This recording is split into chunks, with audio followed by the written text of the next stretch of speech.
So, hey guys, thanks for having me here. So, I'm Austin, founder and CEO of Luminar Technologies, and to give some background, had founded the company about 5 years ago to develop a completely new type of Lidar platform aimed specifically at the autonomous vehicle industry, and really work from scratch to be able to deliver a system that could have the necessary required performance to be able to achieve safer than human level autonomy and ultimately allow them to become scalable, ubiquitous, and safe. So for those that don't know, Lidar stands for light detection and ranging, and works by sending out laser pulses into the environment, measuring exactly how long it takes for a pulse to hit an object and come back. And based on the time of flight and knowing the speed of light, you can tell exactly how far away something is. And in our case, down to millimeter level worth of precision. And given that, autonomous vehicles are able to use this technology to be able to really see and understand the world in true 3D. And it's really the critical enabling piece of technology that's used by the top, all the top autonomous vehicle programs to be able to accurately understand the world around it. Because at the end of the day, it's actually easy to be able to get an autonomous vehicle to work 99% of the time.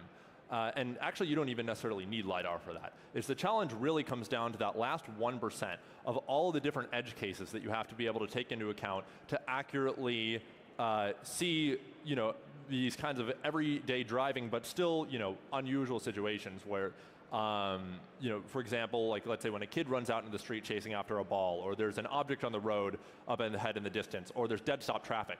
This is the kind of stuff that autonomous vehicles today cannot reliably see and understand. And that is really the biggest challenge in preventing these autonomous vehicles from becoming a reality. So we're going to have to be able to solve the rest of those 10 nines at the end of that to be able to make that happen. And of course, it gets exponentially harder with each 9. And given that, a lot of people assume that autonomous vehicles are seemingly just around the corner, and the only barrier to entry left is either cost or societal acceptance or things like that. But that couldn't be further from the truth, in the sense that there's still an incredible gap in terms of, like I said, where these autonomous test fleets are now that need to be constantly monitored by a backup driver or remotely monitored by drivers, to the point, and getting it to the point where they could be deployed in real world conditions where they don't need a backup driver or monitor babysitting the vehicle's actions are ready to take control at any given moment. So with that, it's not a factor of 2 gap in safety, it's not a factor of 5 gap in safety, it's still a multi-order of magnitude gap. And I'll show you really one of the main reasons, if not the main reason why there's this incredible gap in safety. And it comes down to the perception systems and the sensing systems behind it. So what you're seeing here is the raw data that's coming off of traditionally what's been the best performing system that's commercially deployed out in the industry. I think you're just talking about maybe seeing some of the spinning buckets up on the roof of cars. So this is a 3D map it uses 64 lasers and 64 receivers, bouncing it off the environment to collect, like I said, 3D information about where things are. But if you notice, even with the best performing commercially deployed systems, it's actually still quite low resolution and doesn't see very far ahead. You can only accurately make out objects up to about, call it like 40 meters or so, which may seem like a lot, but at freeway speeds, that's only about a second ahead. Not very far at all. And again, this is the best performing stuff that's out there. It's considered to be really good. The thing is that there's a lot of challenges in like I was saying, in terms of range and resolution. One of the main things, like for example, is that it's easy to see bright white reflective objects out at distance, but it's very difficult to see dark objects, like let's say a tire or a person in dark clothing or a black car. And those are the things that you have to be able to still accurately see just as reliably as any type of object. But the crazy part is that despite the lack of performance of even the best performing Lidar systems that have been out there traditionally, the performance of these systems has actually overall been coming down over time to the point of where I'll show you some, actually a later gen of really the most widely deployed LiDAR system and the raw data coming from it. This is with 16 lasers and 16 receivers as opposed to 64 lasers, 64 receivers. And people have been moving in this direction because of the fact that the old systems, you were mentioning that they're actually up to about like $85,000 a piece and are so complex to be able to build, it's impossible to be able to scale. So the solution has just been reduce the number of components. But the problem is that when doing that with traditional LiDAR designs, it actually reduces the performance proportionately. So, there's then this price to performance or curve that everyone has had to adhere to for practically the past decade. Like you're saying, the same big spending buckets that you saw on the DARPA Grand Challenge autonomous cars 10 years ago are the same big spending buckets that you see on autonomous cars today.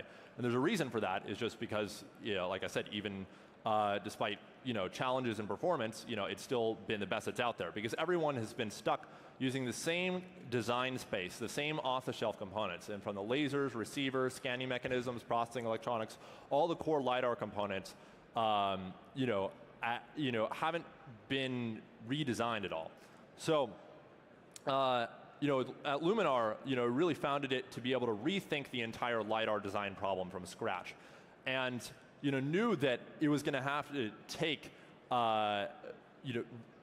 building up our own components, like I said, our own lasers at different wavelength of light, our own receivers, different materials, building our own ASICs and chips and scanning mechanisms to achieve a step function improvement in performance. And what we ended up with was this, is that this is our raw LiDAR data that you're seeing here that, for the first time, actually start to look like a camera image rather than just a sparse array of points. But again, this is a full 3D map. You can see the different colors lined up there. Those represent different distances. And this is panning. This is actually, we have a virtual camera that's kind of flying up over this scene.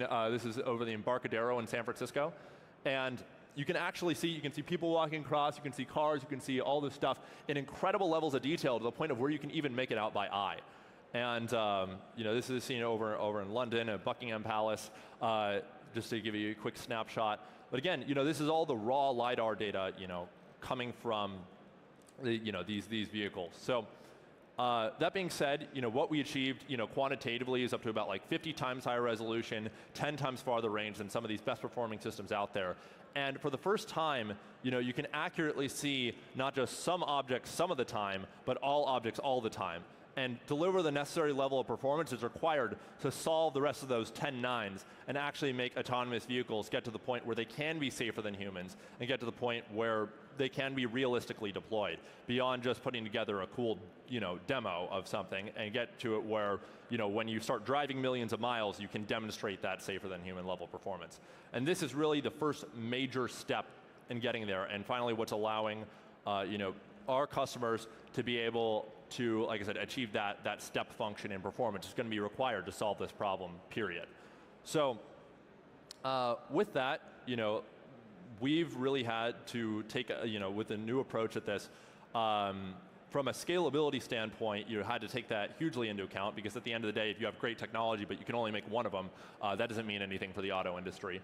So at its core, with this design, what's cool is that rather than having to use some huge array of like 64 lasers and 64 receivers to achieve an image, or even a subpar quality image, this whole LiDAR architecture and this system only uses a single laser and single receiver that scans over the field of view really, really fast at a different wavelength of light. We had to really spend like 5 years designing the core components behind this to be able to create such an elegant architecture that could achieve this, like I said, orders of magnitude better performance at the end of the day. And that was something that it's one of these problems where it doesn't matter how much money you throw at it or how many people you throw at it. It just takes a lot of time, a lot of the right people, and the right architecture from the start, the right mentality behind it. So, we took a look at the top-down requirements of what it really needed, what a LiDAR really needed to get that safer than human level performance. Took a bottoms-up approach of designing something from scratch that could be truly, scalable, and achieve that better than human level performance at the end of the day for the end product. And this is what we ended up with. So, today, we have a little over 250 people in the company and still scaling rapidly. We're absolutely hiring, and feel free to check out our website or careers page by all means.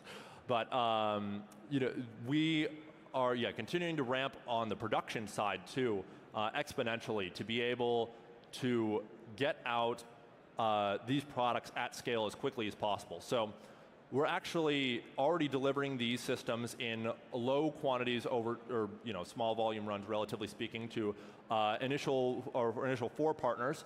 We're working with 4 of some of the top OEMs and vehicle manufacturers out there today to get this deployed, and are committed to using this technology going forward on their autonomous developments and powering them.